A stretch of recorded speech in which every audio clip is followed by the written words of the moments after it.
Hello everybody, this is Rishanth. I cleared this year's civil service exam with a rank of 180.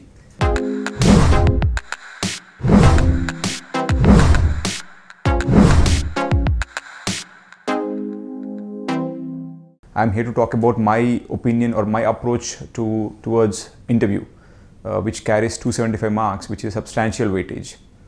So most of us have a basic question regarding what do they ask in interview, or what is interview is all about. A simple answer is personality test. That's what UPSC calls it. So personality is something that you cannot change it in a day or a week or giving a series of mocks. It has to be built, or it has to be nurtured over a long period of time. So instead of taking a personality test as a one-step process, because most of us, what we do is we first focus on prelims. Once you're done with prelims, you move on to mains. Once you're done with mains, then you think about interview. But I recommend to not adopt that process, because instead take this examination in totality. That right on the day when you begin your preparation for UPSC, you prepare for the interview as well, which includes reading wide variety of books, or probably having a mature thought process and improving your articulation capabilities. So what is a crucial point in a personality test? It is about having an independent thought. I think if you can have an independent thought on a lot of issues, along with that, if you can articulate well, I think you've done almost 80% of job as far as interview preparation is concerned. I'll talk about my preparation for interview. My journey with interview started in 2014 when I gave my first interview, and it was Mr. David sir who chaired the panel, and he gave me 162 marks. So the next year I worked very hard towards improving my score. I prepared a lot of questions and answers as well, but I was still not being good enough. So I was fortunate to have met Venkata Mohan sir, who in a way showed me the path to crack the interview, to put it in a short term. Who should attend Venkata Mohan sir's classes?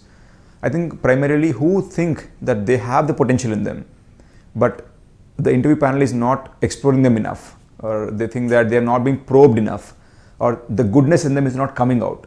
I think for those students, Venkata Mohan sir has the best strategy, and I'll discuss what sir does and what I did from my own side. Let me dispel the common notions regarding interview. So most of us think that the interviewers are going to ask you a lot of difficult questions, and they will grill you a lot. So people are scared to even venture into the room, and they want to escape out of the room rather than being in the room and exploring, or allowing the panel to explore, give a chance to explore them. Somehow we go with an escapist mindset, that you venture into the room with an idea of when should I get out of the room. I think that comes with the notion that you are underprepared, or that the interview panel is too good that they'll ask you a lot of difficult questions. But let me tell you, that's not how it is. You've prepared for so long for this exam, and you read so many subjects, and you've been following current affairs and all those issues for a reasonably good amount of time. I think you are in a good position to face the interview panel and come out with flying colors. So first, dispel that notion that the interview panel is not there to roast you. They are there to know you, in fact. Number two, most of us think that interview is an extension of mains, that it's again a question answer session where a question is asked and you have to give an answer. Let me tell you, that's not what interview is all about. Interview is different from mains. It is about communicating about yourself, your ideas, your values, and that's what is the difference between interview preparation and your mains preparation. And third, another notion is that's commonly prevalent is that interview, there is no need to prepare for interview, because end of the day you know a lot of things, and you just have to go and be yourself, because everybody tells that you have to be yourself. People think that I can directly go into the room and I can be myself. But let me tell you that doesn't work, because interview needs a little bit of fine tuning here and there. You need to polish some of the skills before you venture into that room and come out with flying colors. So what is interview all about? To me, interview is about communicating your values, your ideas. It should tell that I am good enough for this job. Sometimes there is a notion among civil service aspirants that I did not answer some of the questions. Will I get less marks? No, let me tell you, it doesn't matter even if you leave some questions, but if there is one question through which you can prove that you have it in you to deliver, that you have it in you to be a good civil servant, and you're done. Because end of the day, The board won't remember what all questions they asked and what all answers you gave. They'll only remember those questions where you swept them off, where you created a strong impact on their mind. I think that's when you will be given very, very good scores or very high scores. Before I go further regarding Venkata Mohan's approach, let me establish how have I progressed on interview. Initially in 13 attempt, I got 162 on interview, and in 2014, I improved to 190 just by following Venkata Mohan's tips and little bit of fine tuning here and there. And then this year, I got 204, which is one of the best scores in the country. And I owe all my success in interview to Venkata Mohan sir. So what is Venkata Mohan sir's approach towards interview? See, on any given day, interview panel interviews close to 6 students in the morning and 6 students in the afternoon. So it lasts over a period of 2 months, all the interviews. So imagine what will the interview panel be going through. That they do not naturally take interest in you because there are 2,500 other students who they have interviewed. So obviously, it is your responsibility to tell the interview panel that yes, I am good. Don't expect that the interview panel will come out and they would want to find out whether you are good enough. It is your responsibility to show that yes, I am good enough. So please ask me further. So please probe me further. So it's your responsibility. That's a principal thing that we have to understand.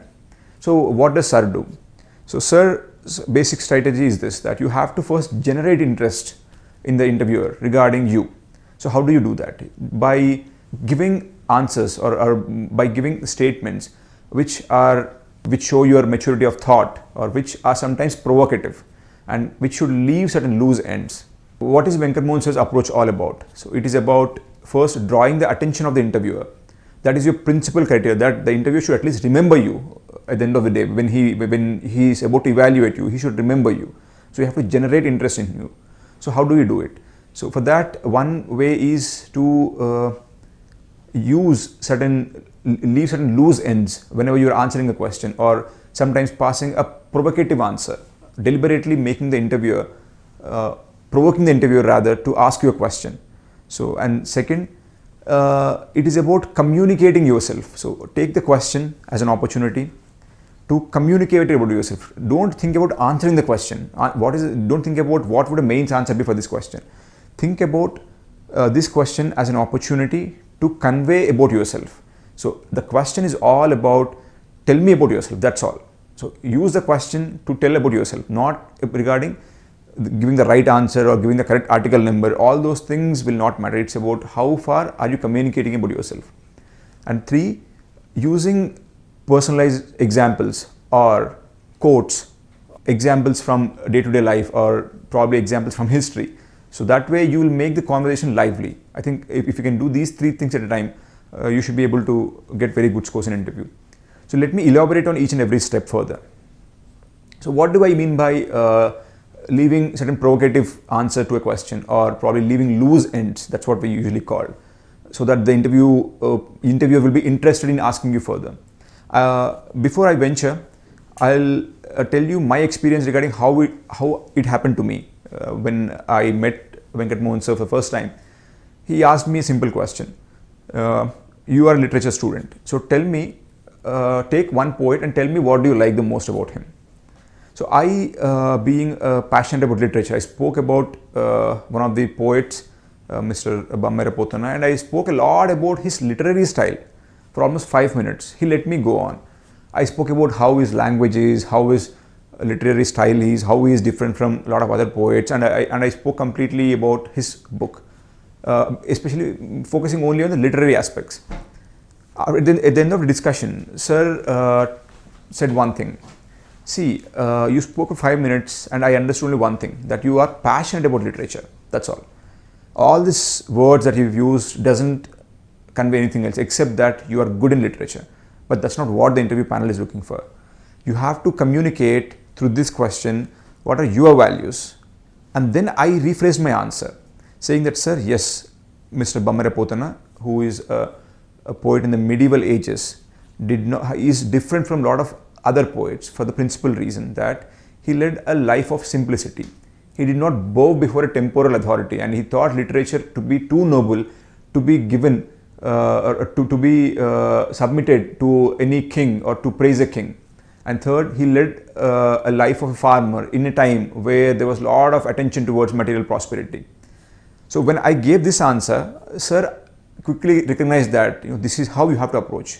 So that's when was the eureka moment for me. That was the eureka moment for me, where I understood that through this question, I communicated to the interview panel that yes, I take interest in people, or my interest is in living a simple life, that I will not bow before a temporal authority, and I have certain values that I deny myself, and I think it is good to not be attracted towards material prosperity. These are the values I communicated to the interview panel, and that's what actually opened my eyes towards how to approach interview. And then I went home and I reworked all my questions basically on the DAF and some of the other questions, so as to communicate about myself and my values. And so that's how my interaction with Venkata Mohan sir started.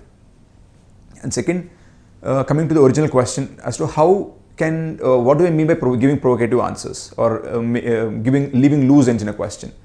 I'll demonstrate it with an example. For instance, in 2013 attempt, which means 2014 interview, Mr. David sir asked me, why did you take up literature as an optional in your UPSC exam? Was it easy by any chance? And my answer then was, no sir, I like literature and I don't think it is easy. It took me almost 8 months to master. For the same question, in 2014 attempt, I changed my answer. This is how I would have responded. And in fact, I responded saying that, sir, ever since my college days, I started loving literature, and literature has been a part of my life. And so as to make my preparation joyful, I took up literature as an optional subject. And I also believe that literature makes me a better administrator. Now see my answer now. Now what I did was, okay, you are passionate about literature, you conveyed it in the first half. See the second half where you are leaving the sentence, which is the one that registers in his head, in the interviewer's head, that literature makes me a better administrator. I did not even expect the interviewer to ask me a question that how will literature help you in becoming a better administrator. In fact, I proactively told the interview board that, sir, I think literature makes me a better administrator. So a natural follow-up question will be, what makes you think so? Why do you say so? That is a wonderful opportunity for me, that when he asked me about why literature will make you a better administrator, now I will talk about how literature and administration is linked. So each of you will be having your own answer as to why literature and administration, or probably for that matter, any subject or anything. So I'm just trying to demonstrate how a simple looking question can be opened up so that you can communicate about yourself, and you can communicate about a lot of other things which you would have not said before. So this is one way of opening up. And I'll give you another example.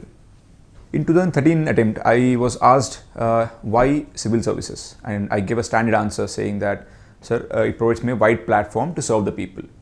So let me tell you, close to 99% students give the same answer, and it will not generate any interest in the examiner because they know it's a coached up answer, it's a pepped up answer. So instead, I reworked my answer for this particular question in 2014 attempt. So then, sir gave me a beautiful idea that when they ask you about why civil services, you have to take the question and tell them about yourself.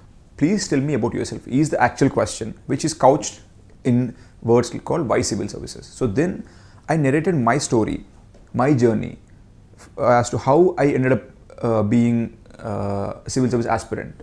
So my answer was this: sir, I come from a very humble background in a rural area, and I got opportunities to rise up in life because of the help given by a lot of other people in the society.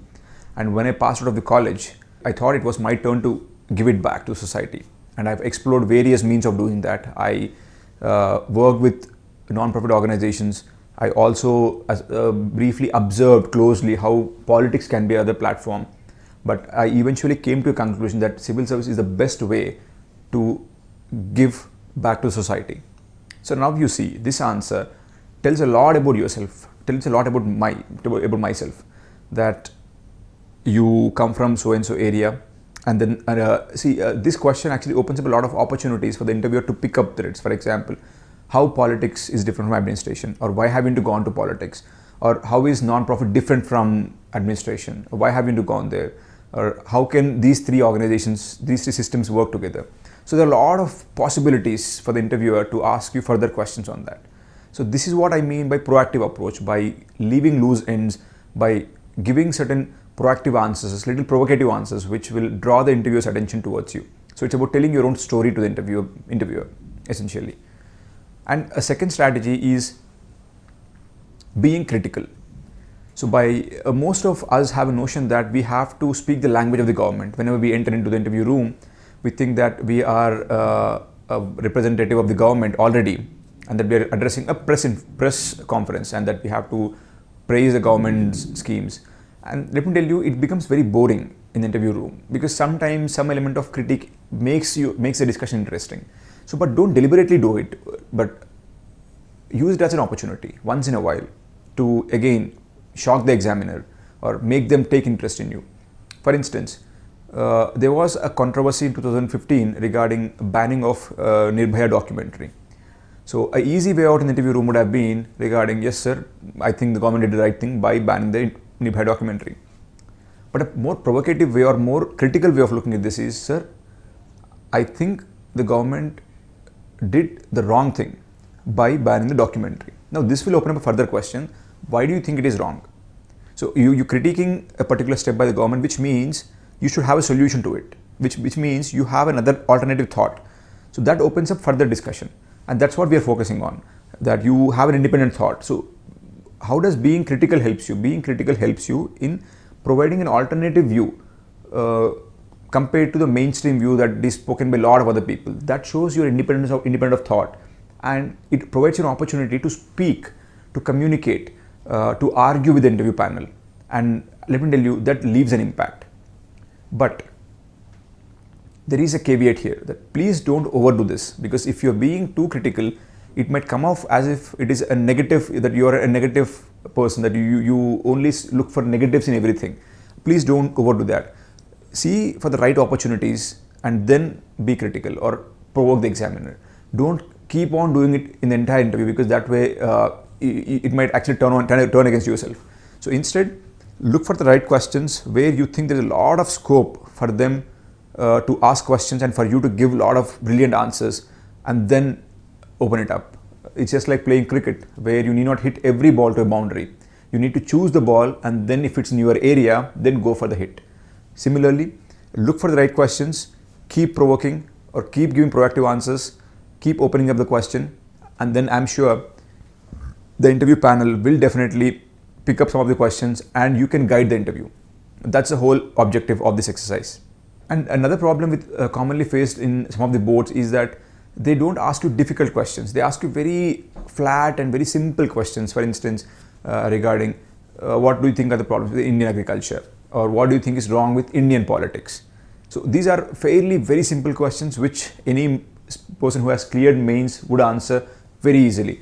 For instance, a standard answer regarding what is wrong with Indian politics. You can give an answer saying that, sir, criminalization of politics, voters are being bought, there is a lot of money power involved. All these things are a standard set of answers that we prepare from mains. But let me tell you, if you give this answer, it doesn't elevate the discussion. The discussion remains at mains level. It keeps you on par with all the other students. So how do you, so the idea is, whenever you are asked a mediocre question, whenever the question is of a substandard quality, then you can proactively lift the question up so that the discussion rises. For instance, for the same question regarding what is wrong with Indian politics, instead of giving a mains answer, how about giving this answer saying that, sir, in Indian politics, achieving power has become the end in itself rather than the means to achieve a greater good. Now see, a flat question, you raise it up to a level that philosophically you are thinking that yes, politics is about achieving certain ends. Of course, you rose up the question saying that according to you, politics is a means to certain ends and it's not an end in itself. Now see, there will be further questioning on this, that okay, why do you think so, or so does ethics and politics come together? So how do you correct this problem? So somehow the discussion gets enriched rather than becoming diluted by giving standard peppered answers saying that criminalization or another problem or basic issues. See, so try to this is one area, because most of the students, they think that because the board was very cordial to them, they asked easy questions, they come out of the room thinking that the interview went very well, But let me tell you that those are the interviews you have to escape from, because those interviews give you 160s which will not get you anywhere. Either you go for the kill 190 plus or remain around 140. That's the best way, instead of getting 165s which will not add to your score in any way.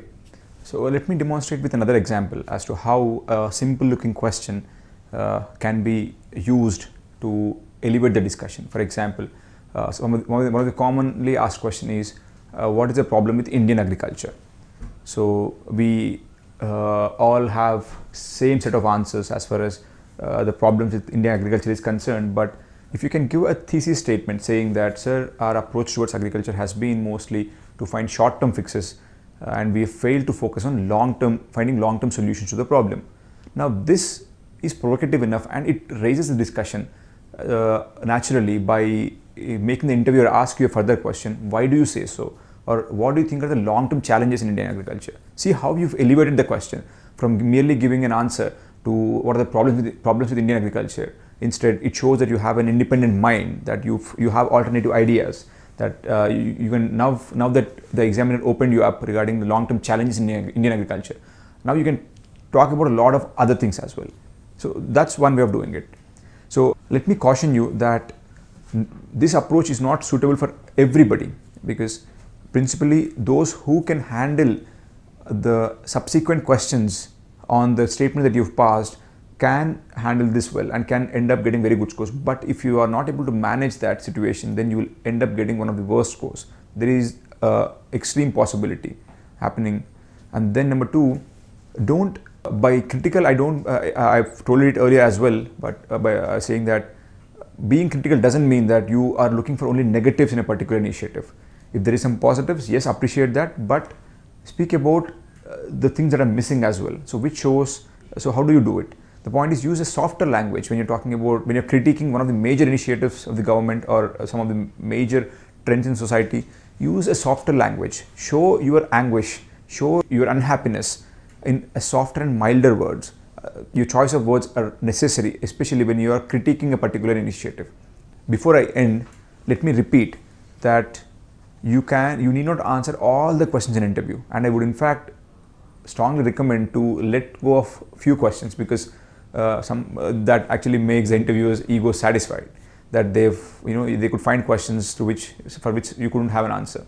Because saying I don't know takes a lot of humility, and I would strongly recommend to display that humility, that yes, I don't know because I am not superhuman and I am okay with it. I will probably go home and work on it. That's all.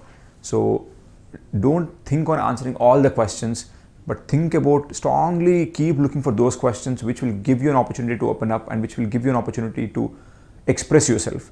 So that's all about the interview preparation. Having gone through whatever I've said, I would strongly recommend you to rework all your questions on DAF and discuss those answers with friends or sitting with sir, and rephrase the answers, rework the questions, because there will be certain trigger questions. When anybody looks at your DAF, there will be a trigger question. So have a well thought out answers for those questions, which will show that you have an independent thought, which shows that you have certain values.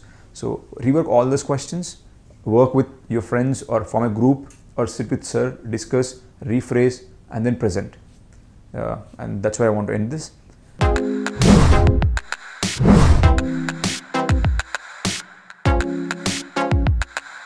I want to talk about a book written by Venkata Mohan sir called Marriage of Monk. 2015 was extremely bad year for me at a personal level, and also as far as the exam is concerned. I was hoping that I would be clearing the exam, but I failed to do so, and it put a lot of pressure on me. And I was going through a very, very difficult phase of my life last year, the same time. So then Venkata Mohan sir recommended me to read this book called Marriage of a Monk. I must tell you, it actually relieved me, and it made me come out of that very difficult phase, because I strongly recommend that to people who have actually achieved success in the past and who are thinking they are not doing well because of the exam. I was being crushed under a lot of expectations from myself, from my family, because I was successful in the past. and that was making my life very difficult. And let me tell you that this is not a self-help book. It doesn't talk about shortcuts for life, or it doesn't tell you how should one be successful in life. So what does the book talk about? To me, the book talks about life in its naked form, that most of us think too big about life, that it is probably we imagine a lot of things regarding life, and somehow we end up taking a lot of pressure on our head. And somehow I think this book dispelled all that for me. And there are a lot of interesting things in the book, because let me get an analogy. Henry David Thoreau said a statement that he goes to woods because he wants to suck out all the marrow of life. So in this particular book, the author of the book try to experiment, try to find out what the truth according to his own terms. But to me, the conclusion was that this is my life and I can live it on whatever terms I want. I need not be hypocritical, or I need not be under a lot of stress or pressure. End of the day, one life, you lead it however you want it to be. There is no one set pattern. And life is not just about breathing in oxygen and exhaling carbon dioxide. It is supposed to be experimented, and you have to, unless you experiment, you will not discover new dimensions in life. That's what I understood from the book. People who are really going through a bad phase in their life, if you want to read this book, I would also add a note of caution, saying that in this particular book, the author chose to live his life in that particular way. It doesn't mean that everybody who fails in civil services would become that. It's about making choices, whether you want to live your life on your own terms, or probably if you think that this is not good enough, then you might choose to do something else and thereby have a completely different destination. So it's about the choices that you make will make you, or will take you wherever you want to be. That's all. Thank you. Thanks a lot for giving me this opportunity, for hearing me out patiently. I wish you all the good luck, and I hope to see that you will all succeed very well in this examination. Thank you.